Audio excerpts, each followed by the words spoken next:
Hello students, very welcome to my YouTube channel. आज हम discuss करेंगे चैप्टर 3 का एक्सरसाइज 3.1। इसकी इंट्रोडक्शन वीडियो जो है ऑलरेडी अपलोड की जा चुकी है और इसका लिंक आपको डिस्क्रिप्शन बॉक्स में मिल जाएगा। तो जैसा कि आप लोगों ने मैट्रिक्स चैप्टर की डेफिनेशन पढ़ी थी कि मैट्रिक्स की डेफिनेशन क्या पढ़ी थी कि a matrix is a rectangular arrangement of numbers और फंक्शंस। तो ऑर्डर्ड अरेंजमेंट ऑफ नंबर्स जहाँ पे होता है वो मैट्रिक्स को डिफाइन करता है। तो यहाँ पे देखा जाए कि मैट्रिक्स में एक क्या होता है, ऑर्डर होता है। तो ऑर्डर की बात करी जाए, इसमें सबसे पहले आपसे ऑर्डर ही पूछा जाए और साथ में एलिमेंट्स क्या होते हैं कि जो इसमें a matrix is a ordered arrangement of numbers और फंक्शंस, और जो नंबर और फंक्शन होते हैं उनको ही क्या बोलते हैं, हम एलिमेंट्स बोलते हैं। तो वो एलिमेंट्स भी पूछे हैं। इसके अलावा ये एलिमेंट्स A13 A21 ये A33 A24 A23 पूछा गया। ये क्या होते हैं मैंने आपको ऑलरेडी डिफाइन किया था। जैसे कि हमने मान लो कि हमने 2x2 मैट्रिक्स बनाई। 2x2 मैट्रिक्स का मतलब क्या कि उसमें 2 रोज होंगी, यानी कि देखो ये क्या है 1 और 2, ये 2 रोज हो गई और साथ में क्या हो गया आपके 2 कॉलम है। तो 2x2 मैट्रिक्स में जो आपका पहला एलिमेंट होगा, जैसे ये पहला एलिमेंट है, मान लो कि हमने इसे ए से डिनोट कर रहे हैं, तो क्योंकि ये फर्स्ट रो, देखो क्या हो रहा है, फर्स्ट रो और फर्स्ट कॉलम का इंटरसेक्शन है, तो इसलिए इसको बोलेंगे A11। और दूसरा क्या, ये फर्स्ट रो ही है हमारी, तो फर्स्ट रो और साथ में ये वाला क्या सेकंड कॉलम है, तो इसलिए इसका नाम होगा A12। First row second column. यहाँ पे जो आपका ऑर्डर में जो पहले नंबर पे होता है, ये बन है, तो ये बन जो है रो को डिफाइन करेगा। दूसरे नंबर पे बन है, ये कॉलम को डिफाइन करेगा। इस तरह से क्या होगा, जैसे कि हमने यहाँ पे इस एलिमेंट की बात करी जाए, ये एलिमेंट क्या है, सेकंड रो में है हमारा, साथ में फर्स्ट कॉलम में है, तो second row first column A21, इसलिए इसका नाम होगा। अगला ये जो लास्ट एलिमेंट है 2x2 मैट्रिक्स में, तो ये एलिमेंट क्या है, एक तो सेकंड रो में है और साथ में सेकंड कॉलम में, इसलिए इसका नाम A22 होगा। जैसे मान लो कि अगर कहीं पे हमारी मैट्रिक्स जो है 2x3 मैट्रिक्स है, तो 2x3 मैट्रिक्स का मतलब क्या होता है कि 2 रो होंगी, एक तो 2 रो होंगी आपकी और साथ में 3 कॉलम होंगे। देखो ये हमारी 2 रोज हो गई और 3 कॉलम हो गए। अब इसके एलिमेंट्स की बात करें तो जैसे यहाँ पे ये वाला एलिमेंट अगर लिया जाए, ए से डिनोट कर रहे हैं, तो ए, और ये एलिमेंट क्या है हमारा, फर्स्ट रो और फर्स्ट कॉलम का एलिमेंट है, इसलिए इसका नाम A11 होगा। ऐसे ये सेकंड एलिमेंट का नाम क्या होगा, क्योंकि ये फर्स्ट रो में है और सेकंड कॉलम में है, इसलिए इसका नाम A12 होगा। और ये वाला एलिमेंट क्या है कि आपका फर्स्ट रो में है और थर्ड कॉलम में, इसलिए इसका नाम A13 होगा। इस एलिमेंट की बात करी जाए तो ये एलिमेंट क्या होगा हमारा, कि ये एलिमेंट हमारा सेकंड रो में है और साथ में फर्स्ट कॉलम में है, तो इसलिए इसका नाम A21 होगा, इसका A22 और ये A23। इस तरह से ये एलिमेंट्स का नेमिंग की जाती है। तो सबसे पहले इसके सॉल्यूशन की बात करें, सॉल्यूशन में सबसे पहले आपसे क्या पूछा था, the order of the matrix. तो मैट्रिक्स का ऑर्डर लिखने के लिए सबसे पहले आप जो इसमें रो होंगी वो रो लिखेंगे कि इसमें रो कितनी है। रो आपको बताया था कि रो क्या होती है। रो जो हमारी लेटी हुई होती हैं, जो हॉरिजॉन्टल होती हैं, जी हॉरिजॉन्टल देखो 1 2 3, तो ये हमारी क्या है R1 R2 R3, यानी कि 3 रोज हैं। और कॉलम की बात करी जाए तो कॉलम 1 कॉलम 2 कॉलम 3 और कॉलम 4। ठीक है, तो इस तरह से देखो क्या हो गया कि आपसे इसमें ऑर्डर पूछा गया है। तो ऑर्डर की अगर पूछा गया है तो ऑर्डर इसमें क्या होगा, देखिए 3 रोज हैं तो 3 आ गया, बाई, ये मल्टीप्लाई का साइन जो है यहाँ पे बाई पढ़ा जाता है, और 3 बाई, और कॉलम इसमें जो थे हमारे 4 थे, इसलिए यही हमारा आंसर हो जाएगा ऑर्डर ऑफ द मैट्रिक्स 3/4, क्योंकि 3 रोज हैं इसमें 4 कॉलम। इसको 4/3 नहीं लिखेंगे क्योंकि हम सबसे पहले यहाँ पर रोज की बात करते हैं कि इसमें 3 रोज हैं तो 3 लिखेंगे और बाद में कॉलम लिखेंगे। ऐसा नहीं कि कॉलम पहले फिर बाद में रो, तो इससे ऑर्डर गलत हो जाता है। सेकंड नंबर पे बढ़ते हैं। सेकंड में इसमें क्या पूछा है, द नंबर ऑफ एलिमेंट्स। तो नंबर ऑफ एलिमेंट्स निकालना बहुत ही आसान है कि चाहे तो आप इसमें काउंट कर लें। अनदर वे ये है कि आप इसमें जो हमारा ऑर्डर था 3/4 था, इसकी मल्टीप्लाई कर दें तो 12 जो आया हमारा वही क्या होगा इसमें नंबर ऑफ एलिमेंट्स। बढ़ते हैं थर्ड क्वेश्चन की तरफ, थर्ड इसके पार्ट की तरफ। थर्ड पार्ट में क्या पूछा है, right the elements A13 A21 A33 A24 A23। तो हमने बताया था जैसे इस तरह से ये हमने मैट्रिक्स जनरेट करी। अब आप क्या करोगे, एलिमेंट्स बताओगे। जैसे कि यहाँ पे हमने लिख दिया A13, तो A13 क्या है हमारा, फर्स्ट रो और थर्ड कॉलम। कहाँ पे इंटरसेक्ट करेंगे, फर्स्ट रो और थर्ड कॉलम, यहाँ पे 1.9 पे। तो ये हमारा हो जाएगा 1.9। अनदर एलिमेंट आपको फाइंड आउट करना है A21।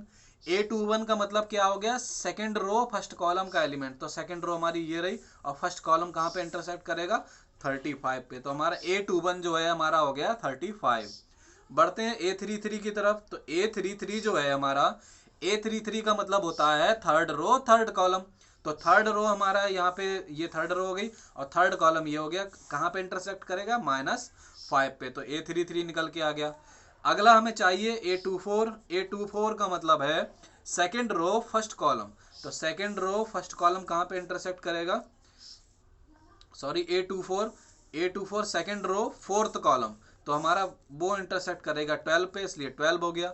अगला एलिमेंट आपको निकालना है इसमें A23। तो A23 का मतलब क्या हो गया, सेकंड रो थर्ड कॉलम। तो सेकंड रो और थर्ड कॉलम हमारा इंटरसेक्ट करेगा 5/2 पे।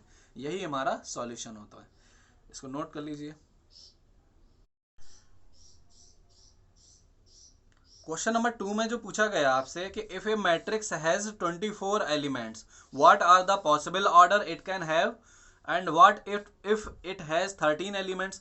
तो इसमें दो पार्ट हैं इस क्वेश्चन में। तो हम पहले फर्स्ट पार्ट के लिए क्वेश्चन मार्क जहां पे लगा यहीं तक इस क्वेश्चन को सॉल्व करते हैं कि अगर किसी मैट्रिक्स में 24 एलिमेंट्स हैं तो उसका पॉसिबल ऑर्डर क्या हो सकता है। जैसे कि यहाँ पे क्या था कि पिछले क्वेश्चन में 12 एलिमेंट्स थे, तो उसका पॉसिबल ऑर्डर क्या था, यहाँ पे 3/4 मैट्रिक्स थी। तो 3/4, अगर किसी मैट्रिक्स में 12 एलिमेंट्स हैं तो 3/4 मैट्रिक्स भी हो सकती है और 4/3 भी हो सकती है, 12/1 भी हो सकती है और 1/12 भी हो सकती है। इसी तरह से कई ऑर्डर बनेंगे। जैसे यहाँ पे जो मैट्रिक्स आपसे पूछा गया कि अगर किसी मैट्रिक्स में 24 एलिमेंट्स हैं तो आप यहाँ पे फैक्टर्स से डील करिए कि 1 × 24 भी 24 होता है। तो इसलिए मैट्रिक्स का ऑर्डर जो है 1/24 भी हो सकता है और 24/1 भी हो सकता है। इसी तरह से कि 1/24 का मतलब क्या है कि उसमें 1 रो हो और 24 कॉलम हो, तब उसका नाम 1/24 मैट्रिक्स होगा। 24/1 का मतलब क्या है कि जिसमें 24 रोज हो आपकी और 1 कॉलम हो, तब उस मैट्रिक्स का नाम क्या हो जाएगा हमारा, 24/1 मैट्रिक्स। अब जैसे किसी मैट्रिक्स में अगर 24 एलिमेंट्स हैं तो 2 भी इसका फैक्टर है और 2 12 जो होता है वो 24 होता है। तो ये सारे एलिमेंट्स कवर कर लेगा। तो यानी कि मैट्रिक्स का ऑर्डर जो है वो 2/12 भी हो सकता है, साथ में इसी का रेसिप्रोकल 12/2 भी हो सकता है कि इसमें 12 रोज हो, 2 कॉलम हो, या फिर 2 रोज हो और 12 कॉलम हो। पहले नंबर रोज लिखते हैं। अब क्योंकि 3 भी फैक्टर है हमारा, तो 3 भी फैक्टर है और 3 8 जो होता है हमारा 24 होता है। तो मैट्रिक्स का ऑर्डर जो है वो 3/8 भी हो सकता है और 8/3 भी हो सकता है। अगला, क्योंकि 4 की टेबल में भी 24 आता है, इसलिए 4/6 हो सकता है या फिर 6/4 हो सकता है। इसके अलावा कोई ऐसा नंबर नहीं है, जैसे कि 4 हमने पहले नंबर जो शुरू से लेके चले थे 1 2 3 4 लिखा, 4 के बाद जो फैक्टर है हमारा 6 है और 6/4 ऑर्डर ऑलरेडी हो चुका है, 12/2 भी हो चुका है और 24/1 भी हो चुका है। ये सारे आपके रेसिप्रोकल से डील हो जाते हैं। इस तरह से आप लिख सकते हैं। जैसे इसमें पहले पार्ट में तो यही पूछा था कि what if a matrix has 24 elements what are the possible order it can have. तो पॉसिबल ऑर्डर हो गया। अगर इसमें पूछा जाता नंबर ऑफ पॉसिबल ऑर्डर, तब हम इसमें काउंट कर लेते 1 2 3 4 5 6 7 8, तब 8 हमारा आंसर हो जाता। अब इसमें अगले पार्ट में पूछा था कि अगर किसी मैट्रिक्स में 13 एलिमेंट्स हों तो हमारा पॉसिबल ऑर्डर क्या हो सकता है। जैसे कि आपको पता है कि 13 हमारा एक प्राइम नंबर है और प्राइम नंबर के आपके 2 ही फैक्टर होते हैं। तो इसलिए इस मैट्रिक्स का ऑर्डर जो है वो 1/13 हो सकता है या फिर 13/1 हो सकता है। इसके अलावा कोई और ऑर्डर नहीं होगा क्योंकि 13 हमारा प्राइम नंबर है और ये किसी से आप किसी के टेबल में नहीं आता है। बढ़ते हैं क्वेश्चन नंबर 3 की तरफ। क्वेश्चन नंबर 3 में भी यही सवाल है कि if a matrix has 18 elements what are the possible orders it can have, what if it has 5 elements. अगर 5 एलिमेंट्स क्या होंगे, इसमें भी इस क्वेश्चन में भी आपके 2 पार्ट करे हुए हैं। तो 2 पार्ट अगर करे गए, पहले पार्ट की बात करी जाए, अगर किसी मैट्रिक्स में 18 एलिमेंट्स होंगे तो 18 एलिमेंट्स आपको पता है कि जो जो उसके फैक्टर होते हैं कि जैसे पहला फैक्टर तो हमारा 1 ही है 18 का, तो 1/18 मैट्रिक्स का ऑर्डर हो सकता है या फिर 18/1 हो सकता है, यानी कि 1 रो हो 18 कॉलम या 18 रोज हो 1 कॉलम। अब इसमें सेकंड इसका ऑर्डर क्या हो सकता है कि ऑर्डर हो सकता है, क्योंकि 2 की टेबल में भी 18 आता है, 2 9 हमारा 18 होता है, इसलिए मैट्रिक्स का ऑर्डर 2/9 हो सकता है या फिर 9/2 हो सकता है। 2 के बाद अगला फैक्टर जो है हमारा वो 3 है, और 3 6 18 होता है, तो 3/6 हो सकता है या फिर 6/3 हो सकता है। अब हमारा अगला फैक्टर जो 3 के बाद है वो 6 है, और 6/3 ऑलरेडी लिख चुके हैं, और 6 के बाद अगला फैक्टर हमारा 9 है, तो 9/2 भी हो चुका है, और 9 के बाद अगला फैक्टर हमारे 18 है, तो 18/1 भी हो चुका है। इस तरह से ये हमारे पॉसिबल ऑर्डर्स लिख दिए गए। अगला इसमें क्या है कि अगर हमारे किसी मैट्रिक्स में 5 एलिमेंट्स हों तब पॉसिबल ऑर्डर्स क्या हो सकते हैं। तो पॉसिबल ऑर्डर्स क्या हो सकते हैं कि आपको पता है कि 5 हमारा एक प्राइम नंबर है। 5 अगर हमारा प्राइम नंबर है तो इसका पॉसिबल ऑर्डर हमारा हो सकता है 1/5, क्योंकि 5 किसी के टेबल में नहीं आता है, तो इसलिए या फिर 5/1 ऑर्डर हो सकता है। यही हमारा आंसर हो गया। बढ़ते हैं नेक्स्ट क्वेश्चन की तरफ।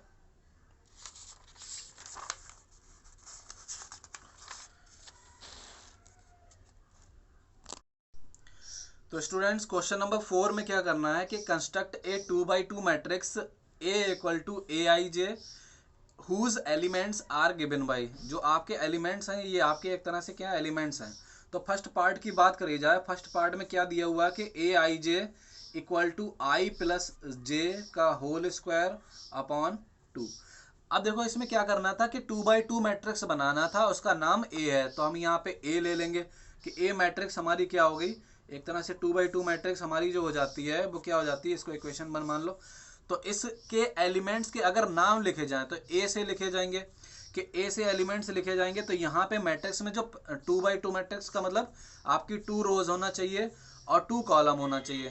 तो चाहे तो हम पहले पॉइंट रख दे रहे हैं यहाँ पे, तो ये आपकी 2 रोज हो गई और 2 कॉलम हो गए। तो इसमें फर्स्ट एलिमेंट जो होगा हमारा यहाँ पे, उस फर्स्ट एलिमेंट का नाम क्या होगा, क्योंकि वो इंटरसेक्शन है हमारा फर्स्ट रो और फर्स्ट कॉलम का, इसलिए उसका नाम हमारा A11 होगा। सेकंड एलिमेंट जो है यहाँ पे क्या है कि इसमें ये फर्स्ट रो में है और साथ में सेकंड कॉलम में है, इसलिए इसका नाम A12 होगा। अब यहाँ पे जो एलिमेंट होगा वो क्या है, सेकंड रो में है और फर्स्ट कॉलम में है, इसलिए इसका नाम A21 होगा। अगला फोर्थ जो एलिमेंट है, फोर्थ एलिमेंट हमारा सेकंड रो और सेकंड कॉलम में है, इसलिए इसका नाम A22 होगा। इस तरह से देखो मैंने क्या करा, 4 एलिमेंट्स लिख दिए जो आपको 2/2 मैट्रिक्स कंस्ट्रक्ट करनी थी। अब इस एलिमेंट्स की वैल्यू कैसे निकालनी, इन एलिमेंट्स की वैल्यू यहाँ पे लिखा हुआ था कि whose elements are given by, तो उन एलिमेंट्स की वैल्यू आपको ये स्टार इक्वेशन में पुट करके, जो सवाल है उसमें पुट करके निकालना है। कि जैसे ए आई जे, आपको इसमें आई जे का रिलेशन दिया हुआ, आई जे है तो यहाँ पे आई प्लस जे अपॉन 2 का होल स्क्वायर आया, लेकिन हमें यहाँ पे A11 की वैल्यू चाहिए। A11 का मतलब क्या होगा कि हम यहाँ पर जो एक प्रॉब्लम है उसमें आई की जगह पे भी 1 रखें और जे की जगह पे भी 1 रखें। कंपेयर अगर करी जाए तो आई की जगह पे 1 और जे की जगह पे भी 1, सेकंड फर्स्ट एलिमेंट की फर्स्ट एलिमेंट से कंपैरिजन और सेकंड एलिमेंट की सेकंड एलिमेंट से कंपैरिजन। तो A11 की जो वैल्यू मिलेगी हमें, वो मिलेगी 1 + 1 का होल स्क्वायर अपॉन 2। और 1 + 1 का होल स्क्वायर का मतलब क्या होता है, 2, और 2 का होल स्क्वायर हो जाता है 4, 4/2 आ जाएगा हमारा 2 के बराबर। इस तरह से हमारा A11 निकल गया। A12 कैसे निकालेंगे, A12 निकालने के लिए आप अगर कंपेयर कर दें तो I की जगह पे इस बार 1 है और J की जगह पे 2 है। यही चीज हमें करनी है कि I की जगह पे 1 रखना है और J की जगह पे 2 रखना है। तो 1 + 2 का होल स्क्वायर अपॉन 2 आ जाएगा, और 1 + 2 का होल स्क्वायर हमारा जाता है यानी कि 3, 3 का स्क्वायर हो जाता है 9 और अपॉन में 2 ऐसे ही रहेगा, ये कैंसिल आउट नहीं होंगे, इसलिए इसको ऐसे ही लिख देंगे 9/2। अगला हमारा थर्ड एलिमेंट जो है हमारा क्या है, A21। A21 का मतलब सेकंड रो फर्स्ट कॉलम का एलिमेंट। A21 कैसे निकालोगे आप, I की जगह पर इस बार 2 है और J की जगह पे इस बार 1 है। तो A21 निकालने के लिए आप जो प्रॉब्लम थी उसमें I की जगह पे रख दीजिए कितना, 2, और J की जगह पे 1। तब क्या आ जाएगा आपका 2 + 1 का होल स्क्वायर ऐसे ही रहा अपॉन 2। 2 + 1 का होल स्क्वायर यानी 9/2 ही रहेगा पिछली बार की तरह। अब हमें चाहिए फोर्थ एलिमेंट। फोर्थ एलिमेंट हमारा क्या हो जाएगा, A22। A22 कैसे निकालेंगे कि सेकंड रो सेकंड कॉलम का एलिमेंट निकालने के लिए इस बार देखो कंपेयर करी जाए AIG से, तो I की जगह पे भी 2 है और J की जगह पे भी 2 है, तो इसलिए हमारा हो जाएगा प्रॉब्लम 2 + 2 का होल स्क्वायर अपॉन 2। और 2 + 2 होता है 4, 4 का होल स्क्वायर करोगे तो मिलेगा 16, 16/2 हमारा हो जाएगा 8। अब ये चारों वैल्यूज जो है आप, क्योंकि आपको मैट्रिक्स कंस्ट्रक्ट करनी, हमारा इनिशियल एम यही था, तो इन चारों की वैल्यू हम जो है प्रॉब्लम आप इक्वेशन 1 में पुट कर दोगे, तो फ्रॉम 1 तो ए मैट्रिक्स जो आपको निकालनी थी वैल्यू उसकी निकल जाएगी कि A11 हमारा हो जाएगा 2 और A12 हमारा हो जाएगा 9/2, A21 हो जाएगा 9/2 और हमारा A22 हो जाएगा 8। इस तरह से यही हमारा सॉल्यूशन हो जाता है। अब देखिए बच्चों, यहाँ पे फर्स्ट पार्ट और थर्ड पार्ट लगभग एक जैसे ही है, बस जे के इंटू में 2 आ गया, तो आई थिंक इसको भी आप सॉल्व कर सकते हैं। सेकंड पार्ट जो है मैं आपको एक और करके दिखा दे रहा हूँ इसमें। तो सेकंड पार्ट में क्या दिया हुआ है कि ए आई जे, अगर हमारा ए आई जे इक्वल है I/J के, और आपको कंस्ट्रक्ट करना है क्या इसमें भी कंस्ट्रक्ट करना है आपको 2x2 मैट्रिक्स। तो 2x2 मैट्रिक्स हमारी ए मैट्रिक्स क्या हो जाएगी, A11 हो जाएगा और यहाँ पे आएगा A12 और A21 और यहाँ पे हो जाएगा A22। तो अगर ऐसा होता है तो अब इसमें मैट्रिक्स निकालने के लिए आप क्या करोगे, सबसे पहले हमें A11 चाहिए। तो A11 का मतलब क्या, I की जगह पे भी 1 रख दोगे और J की जगह पे भी 1 रखोगे, तो 1/1 हमारा यहाँ पे 1 ही हो जाएगा। A12 निकालने के लिए क्या करोगे कि इस वाले स्टार प्रॉब्लम में जो प्रॉब्लम है उसमें I की जगह पे रख दो 1 और J की जगह पे 2, तो हमारा क्या हो जाएगा 1/2 ही रहेगा यहाँ पे। फिर हमें क्या निकालना, A21। अब देखो अगर कंपेयर करो तो I की जगह पे 2 रखना है, J की जगह पे 1 रखना है। तो I की जगह पे 2 रख दिया, J की जगह पे 1 रख दिया, और 2/1 हमारा 2 के इक्वल ही होता है। और A22 आपका फोर्थ एलिमेंट निकालने के लिए क्या करेंगे, I की जगह पे आप रख दो 2, क्योंकि अगर कंपेयर करे जाए AIJ से तो I की जगह पे है 2 और J की जगह पे भी है 2, तो आ जाएगा हमारा 2/2 और 2/2 हमारा 1 होता है।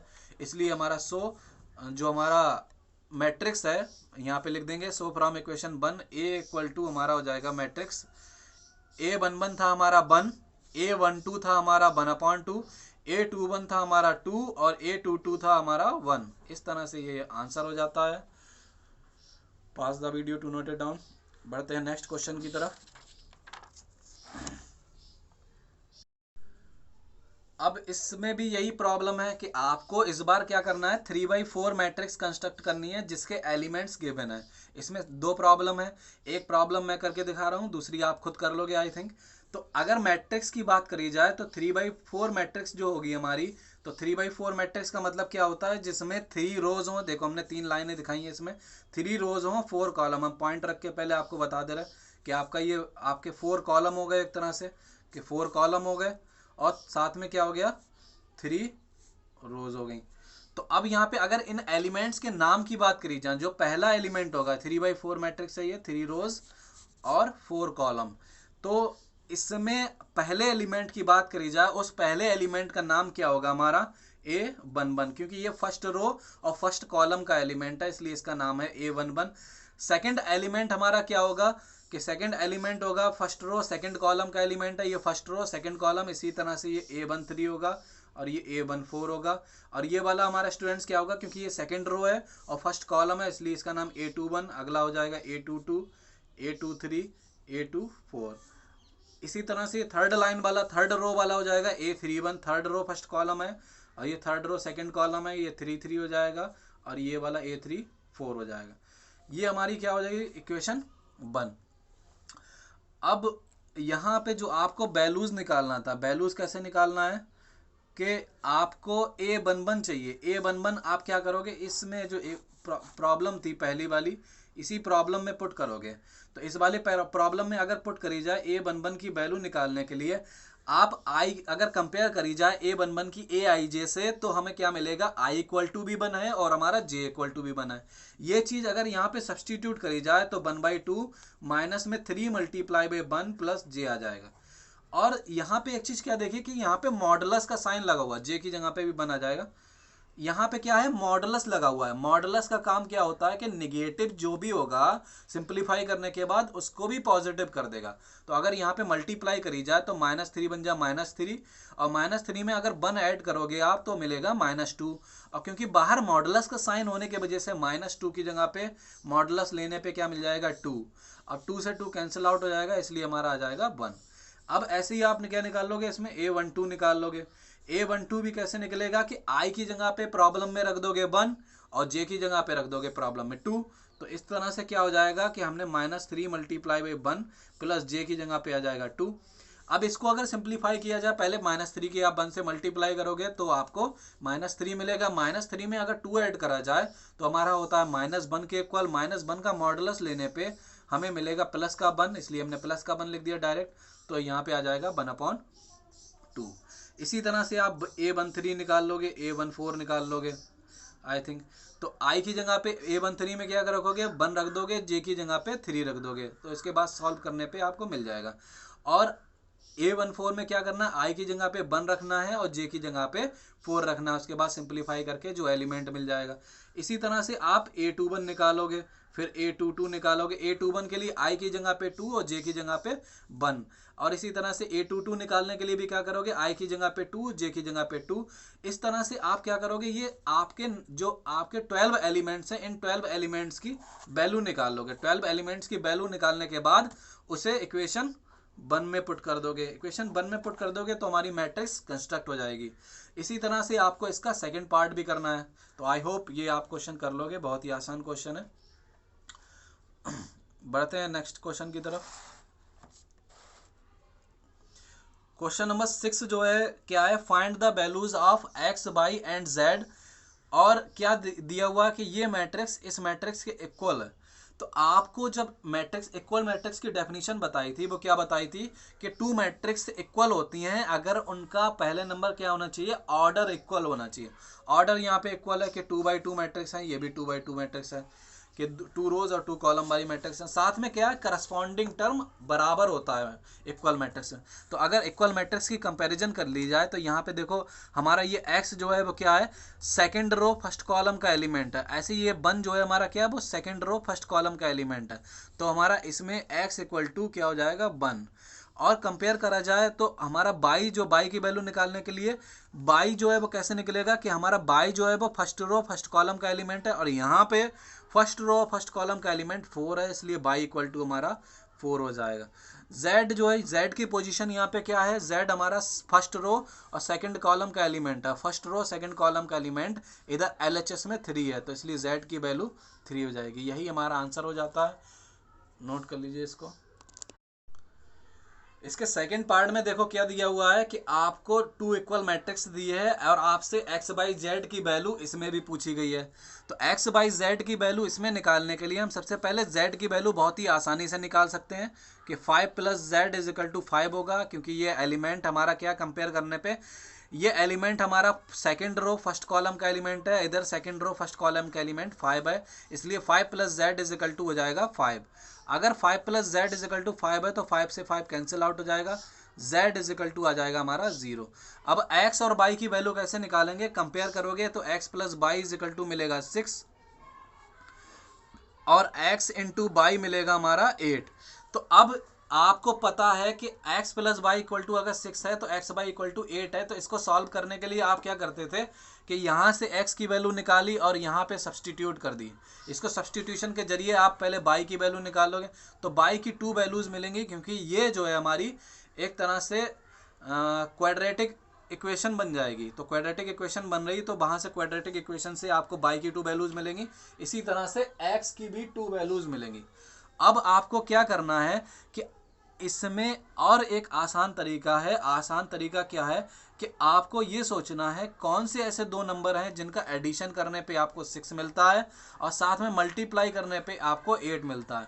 तो ऐसे 2 नंबर जो हैं हमारे वो 4 और 2 हैं, जिनका मल्टीप्लाई करने पे आपको 8 मिलेगा और एडिशन करने पे आपको 6 मिलेगा। इसलिए x की जगह पे आप यहाँ पे ले लो 4, तो y की जगह पे आपको मिल जाएगा 2। लेकिन x की जगह पे 2 भी हो सकता है तो y की जगह पे 4 भी हो सकता है। यही हमारे सॉल्यूशन हो जाएंगे, इनको लिख लीजिए। बढ़ते हैं नेक्स्ट क्वेश्चन की तरफ। तो देखो स्टूडेंट्स, जैसे x + y था उसमें एडिशन करने पे हमारा एक एलिमेंट बन जाता है, इसीलिए हमने क्या करा था, उसको एक एलिमेंट कंसीडर करा था।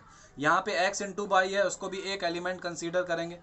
तो अब देखो यहाँ पे जैसे x + y + z दे रखा है, और बाई एक्स प्लस जेड दे रखा है, वाई प्लस जेड दे रखा है, तो इनको हमें वन वन एलिमेंट कंसीडर करना है। जैसे वन एलिमेंट इधर एक रो हो गई, ये दो रो हो गई, ये तीन रो हो गई। तो एक तरह से इसके मैट्रिक्स के ऑर्डर की बात करी जाए तो इसमें 3 रोज हैं पहले नंबर, और कॉलम की बात करी जाए क्योंकि ये एक एलिमेंट है तो ये आपका वन कॉलम ही कहलाएगा, ये भी वन एलिमेंट, ये भी वन एलिमेंट। तो आपका इसका मैट्रिक्स का ऑर्डर 3/1 इधर भी है, 3/1 इधर भी है। अब वैल्यू निकालने के लिए क्या करेंगे, कंपेयर कर देंगे। तो यहाँ पे फर्स्ट रो और फर्स्ट कॉलम का एलिमेंट की कंपैरिजन करोगे तो हमें मिलेगा x plus y plus z is equal to 9 और x plus z equal to मिलेगा 5 और third y plus z compare करने पे मिलेगा 7 के इक्वल। अब हम क्या करेंगे कि हमें x बाई जेड की वैल्यू निकालना है। तो x बाई जेड की वैल्यू निकालने के लिए जैसे कि अगर आप इन दोनों को लेके चलते हो कि इन दोनों को सिंप्लीफाई करो कि z की वैल्यू आप यहाँ रख दो, तो उससे कोई फ़ायदा नहीं होगा। यहाँ पे आपको क्या होगा कि x और y में एक रिलेशन मिल जाएगा, उससे कोई फ़ायदा नहीं है। आपको चाहिए यहाँ पे वैल्यू, तो वैल्यू निकालने के लिए देखो सबसे आसान तरीका क्या है, जैसे यहाँ पे y प्लस जेड है और यहाँ पे भी y प्लस जेड आया था, तो हम इस y प्लस जेड की वैल्यू इस इक्वेशन 1 में पुट कर देंगे। तो y प्लस जेड की वैल्यू इक्वेशन 1 में अगर पुट कर दी जाए तो x प्लस 7 इक्वल टू हो जाता है 9, तो x इज इक्वल टू हो जाएगा 7 घटा देंगे तो हमें मिलेगा x इक्वल टू 2। ऐसे ही क्या करें जाए कि इस x की वैल्यू आप इक्वेशन 2 में पुट कर दो तो 2 plus z is equal to हो जाता है 5 और z इज इक्वल टू आ जाएगा हमारा यहाँ पे 3। इसी तरह से थर्ड पार्ट में क्या है, थर्ड पार्ट कैसे निकालोगे कि जैसे यहाँ पे बाई और जेड में रिलेशन था, बाई की वैल्यू निकालने के लिए जेड की वैल्यू आपको ऑलरेडी पता थी, ये वैल्यू पुट कर दोगे तो बाई प्लस 3 इक्वल टू आ जाएगा 7, तो बाई इक्वल टू हो जाएगा 4। इस तरह से हमारी एक्स बाई जेड की वैल्यू निकल जाती हैं। तो इसमें क्वेश्चन नंबर 7 जो है स्टूडेंट्स वो क्या है कि find the values of a b c and d from the equation. तो ए बी सी डी की वैल्यू निकालने के लिए आप कंपेयर करोगे तो a minus b equal to मिलेगा 1 minus 1, 2a minus b is equal to मिलेगा 0 और 2a plus C equal to मिलेगा 5, 3c plus D is equal to आ जाएगा हमारा 13। इस तरह से हमारे पास 4 इक्वेशंस आ जाती हैं। तो अगर ये 4 इक्वेशंस आ जाती हैं तो इनको सॉल्व करने के लिए देखो अगर हम इन दोनों को सॉल्व करें तो उससे कोई फ़ायदा नहीं कि हमें ए और डी में रिलेशन मिलेगा ना कि वैल्यू मिलेगी। लेकिन यहाँ पे देखा जाए इक्वेशन 1 और 2 में क्या है, 1 और 2 में हमारा ए और बी में रिलेशन है। तो इन दोनों को सॉल्व कर लिया जाए अगर, तो इन दोनों को सॉल्व करने से क्या मिलेगा आपको कि ए और बी की वैल्यू निकाली जा सकती है। ए और बी की वैल्यू निकालने के लिए क्योंकि यहाँ पे एलिमिनेशन मेथड से इसको सॉल्व किया जा सकता है। एलिमिनेशन मेथड से इसलिए सॉल्व किया जा सकता है क्योंकि यहाँ पे b के कोफिशिएंट सेम है और साथ में देखो यहाँ पे सेम साइन होने की वजह से जब सेम साइन होते हैं तो हम क्या करते हैं, सब्ट्रैक्ट करते हैं और सब्ट्रैक्ट में नीचे वाली जो इक्वेशन होते हैं इसके साइन चेंज कर देते हैं। तो इस वजह से b से b कैंसिल आउट हो जाएगा। a में से 2a सब्ट्रैक्ट होगा तो बचेगा -a और -1 में से -0 सब्ट्रैक्ट करोगे आप तो हमें मिलेगा -1 ही। इस तरह से a की वैल्यू आ जाएगी हमारी a इक्वल टू 1 ही आ जाएगी। अब b की वैल्यू निकालोगे पहले नंबर, तो b की वैल्यू कैसे निकालोगे कि इक्वेशन ये a की वैल्यू चाहे तो 1 में पुट कर दो चाहे तो 2 में पुट कर दो। हम यहाँ पे 1 में पुट कर दे रहा अगर तो फ्रॉम 1 क्या मिलेगा आपको कि a माइनस बी का मतलब क्या, 1 माइनस बी इक्वल टू -1 है। तो b की वैल्यू निकालने के लिए -b को RHS में भेज दीजिए तो वो हो जाता है +b और -1 को इधर ले आइए तो हो जाएगा 1 + 1, तो हमारा b इक्वल टू आ जाएगा 2। अब क्या करोगे आप कि c और d की वैल्यू निकालना है। c और d की वैल्यू निकालना बहुत ही आसान कि आप a की वैल्यू जो आपको निकल के आई थी उसे 3 में पुट करिए तो वहाँ से आपको c की वैल्यू मिल जाएगी और c की वैल्यू जो 3 से मिले तो उसे d में पुट इक्वेशन 4 में पुट कर लिए तो आपको d की वैल्यू मिल जाएगी। इस तरह से ये प्रॉब्लम सॉल्व हो जाएगी। बहुत ही आसान क्वेश्चन है। अगले क्वेश्चन की तरफ बढ़ते हैं। क्वेश्चन नंबर 8 जो है वो क्या है कि हमारा a अगर कोई मैट्रिक्स है जिसका ऑर्डर m/n है तो ये स्क्वायर मैट्रिक्स होगी, वो भी कब, इफ़ अगर आपका नंबर ऑफ रोज जो है वो नंबर ऑफ कॉलम से छोटा हो या number of rose number of column से ग्रेटर हो या number of rose number of column के इक्वल हो या नन ऑफ दीज। तो आपको बताया था कि स्क्वायर मैट्रिक्स में क्या होता है कि जैसे स्क्वायर में क्या होता है ऑल साइड्स इक्वल होती हैं, ऐसे स्क्वायर मैट्रिक्स में क्या होता है कि number of rose number of column equal होते हैं। तो नंबर ऑफ रोज यहाँ पे m है हमारा और नंबर ऑफ कॉलम n है, तो ये दोनों इक्वल ही होंगे तभी हमारा क्या वो कहलाएगा, स्क्वायर मैट्रिक्स कहलाएगा। बढ़ते हैं क्वेश्चन नंबर 9 की तरफ। क्वेश्चन नंबर 9 है which of the given values of x and y make the following pair of matrices. ये कौन सा इन मैट्रिक्स को इक्वल करेगा, x और y की क्या वैल्यू होंगी। तो इसके लिए क्या करो, कंपेयर कर दो हम कंपेयर करोगे तो 3x plus 7 is equal to 0, और क्या मिलेगा हमें बाई माइनस 2 इक्वल टू मिलेगा 5, और क्या मिलेगा हमें y plus 1 is equal to मिलेगा 8, और अनदर इक्वेशन क्या आएगी 2 minus 3x is equal to 4। इन सबको अगर सॉल्व करा जाए तो x की वैल्यू आएगी यहाँ पे -7/3, बाई की वैल्यू यहाँ पे आएगी 7, बाई की वैल्यू यहाँ से भी आएगी 7, और यहाँ से x की वैल्यू अगर निकाली जाएगी तो x की वैल्यू निकालने के लिए सबसे पहले आप RHS में भेज दीजिए, तो RHS में 3x हो जाएगा, और यहाँ से ले आइए तो 2 में से 4 सब्ट्रैक्ट होगा तो -2 आएगा, x इक्वल टू -2/3 आ गया। लेकिन यहाँ पे तो बाई की वैल्यू देखो सेम आ रही है, लेकिन x की वैल्यूज जो क्या है 2 डिफरेंट वैल्यूज मिल रही हैं, और ऐसा कभी पॉसिबल हो नहीं सकता है कि दो मैट्रिक्स इक्वल हो और x की आपको डिफरेंट वैल्यू मिले। तो इसके लिए क्या हो जाएगा कि यहाँ पे 2 वैल्यूज वाला कोई सवाल नहीं है, और ऐसी मैट्रिक्स एग्जिस्ट भी नहीं कर सकती, तो इसलिए इसका आंसर बी हो जाएगा, नॉट पॉसिबल टू फाइंड। बढ़ते हैं इस एक्सरसाइज के लास्ट क्वेश्चन की तरफ। ये एक्सरसाइज का जो लास्ट क्वेश्चन क्या है कि the number of all possible matrices of order 3/3 with each entry 0 और 1।